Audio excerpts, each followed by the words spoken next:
If you weren't there at the time or you just didn't care, it might be hard to remember that the 3DS started off pretty rough. But luckily, all it took was a pretty decent price cut and a few good games to build up, and over time, the 3DS became not only successful, but amazing.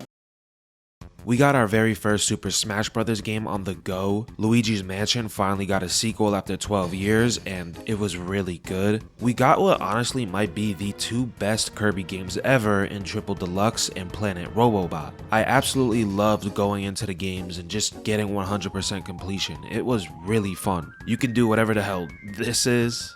And while 3D World gets more love, Super Mario 3D Land came before it, introducing us to this style of Mario. Like I've said before, this style of Mario is of course 3D, but it has a lot of inspirations and feelings from its early 2D predecessors. I feel like these games are both pretty underrated because of the camera angle and the shorter levels and the focus on co-op, but I've said it before and I'll say it again, each level feels like a playground with toys and secrets just in every corner. It's really fun. Phoenix Wright finally came back, this time as an attorney again, and not just as a dude with a beanie and a hoodie, for the first time in 9 years. I don't know if anyone else feels this way. I absolutely loved the original Ace Attorney trilogy, but once I saw what they did to my boy Phoenix, I was just like, damn. Of course, we got an awesome Mario Kart game like always. Kid Icarus also came back after 21 years, and this game is honestly beloved not just as a Kid Icarus game, but as a damn good game. It's kind of a shame that it just seemed to be a one-off for them. There are remakes of two of the greatest games ever made, which are still somehow exclusive to this little machine.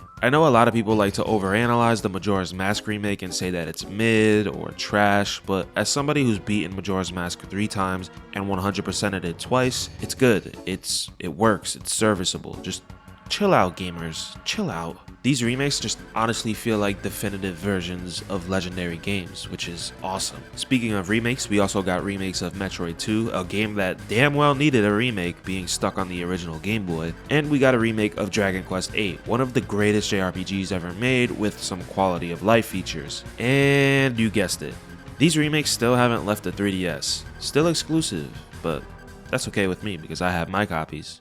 Do you? Bouncing back to Zelda, A Link Between Worlds is fucking amazing. You know how in Tears of the Kingdom you can swim through the ceiling, which basically adds a constant extra layer to the puzzles and environments? Something you might even forget about since every other game the ceiling is just nothing to think about. Well, this game has something similar except with the walls, and since it's a throwback to A Link to the Past, it has that classic gameplay focused feeling of the older Zelda games. And in this game you can actually rent a whole bunch of dungeon items from the beginning and do most of the dungeons in any order you want. I gotta say, I beat A Link to the Past for the second time last week and it is such a good game, but there's a few moments that really just crush your balls with the difficulty. Luckily, this game is free from that and it's just a damn good time. And for those old heads that miss the days where Zelda wasn't so easy, luckily I don't think there's quarter heart damage in this game. Everybody hits with at least half a heart damage or more, so it kind of feels like an older Zelda game. This honestly might be in my top 3 Zeldas. Say what you want about the series, but we got a lot of Pokemon on the 3DS and I think most of it was good. I really liked X and Y, and the Hoenn remakes were pretty damn good too.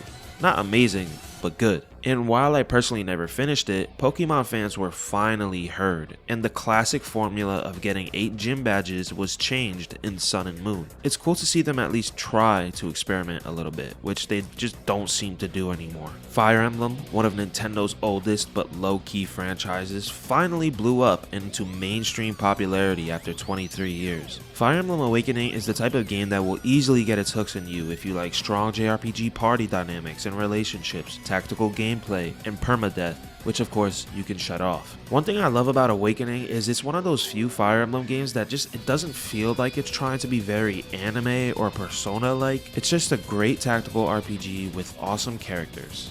Shout out Lissa. Speaking of RPGs, one of the most legendary but elusive series got a mainline entry, which again is still exclusive to the 3DS. Shin Megami Tensei is a very weird but awesome series. I really love 3 and 5, and I need to go back and try 4. It's crazy how Shin Megami Tensei started in 1992 and there's only 5 mainline games. Lastly, on the RPG list, Square Enix decided to go for a throwback and made two RPGs that are meant to feel like the most classic of Final Fantasy games, Bravely Default and Bravely Second. While I don't ever hear anybody saying either of these two games is like a top 10 JRPG, I do hear a lot of people saying it's very refreshing and fun to go back to an older style of JRPG. And while the DSi actually let you download games online, it wasn't until the 3DS with its version of the eShop that buying and playing cool indie games like Pushmo, Box Boy, and the full game-like DLC, Fire Emblem Revelations, was simpler than ever. It also made playing the endless amount of fun Nintendo classics easier and cheaper than ever too.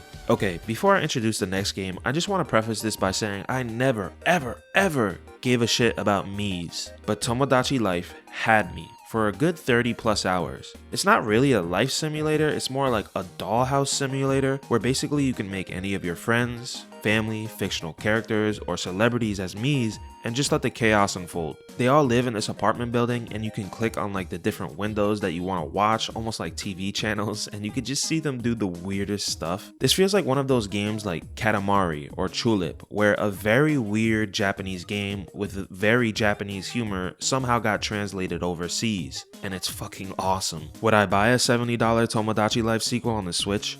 You're goddamn right I would.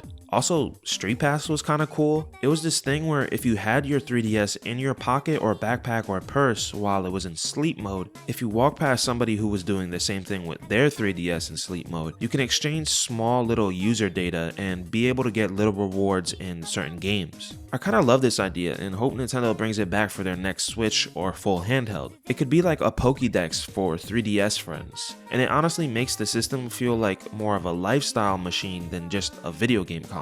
Also, while I'm just ending this video, I just want to say, damn, those original systems looked freaking gorgeous with its glossy paint job. I still have my Midnight Purple one and I'm still in love with it. And I still think about that orange one that they showed off at E3 and it never got released. The 3DS became amazing.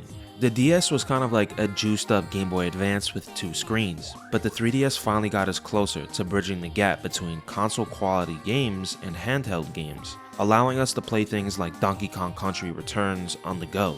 And while things like the Switch and PlayStation's reluctance to make another handheld have left a bit of a void in terms of games feeling meant to be played on the go, I still think the 3DS was one of the most exciting Nintendo systems to follow in its heyday.